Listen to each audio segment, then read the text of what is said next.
That's my grandma.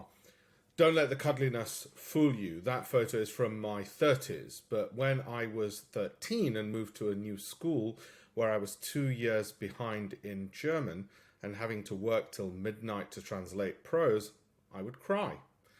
She came into the room, looked at me and said, "Show courage. What's all this crying?" I didn't expect that. I expected her to say, "It's okay, leave the homework. We'll speak to the school, doesn't matter." That moment changed everything. Forever. Every time I felt overwhelmed, since I would remember her words in Gujarati, show courage.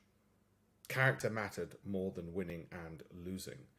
She left Kenya with 4 children to the UK in the 1960s. Her husband, my grandfather, who had been in the British Army in the Second World War, passed away when my grandmother was in her 40s and her children barely working age.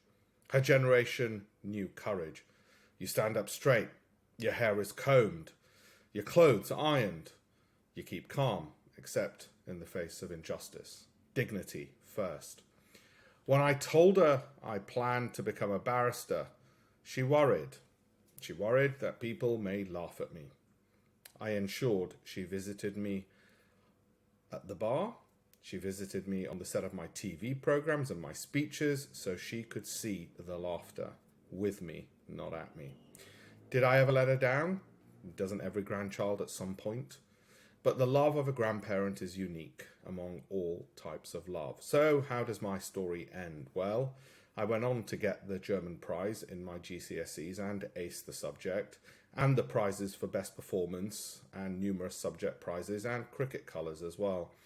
That photo you see, that's my home at the age of 30, which I bought in St John's Wood on Hamilton Terrace, and I've just got a letter for my investiture from Her Majesty the Queen and Buckingham Palace. None of that would have mattered much to her. Not much at all. More things that were important to her were, as she told me, did you count in life? What have you done for the poorest? Those treated with injustice. Courage and character will win the day. It's a simple lesson, the type that stays with you decades later.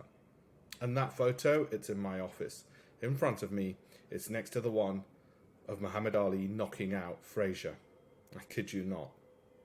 We must neither let the experiences of our lives harden us too much, nor our affection and love soften us too much either. You can follow me on LinkedIn as well.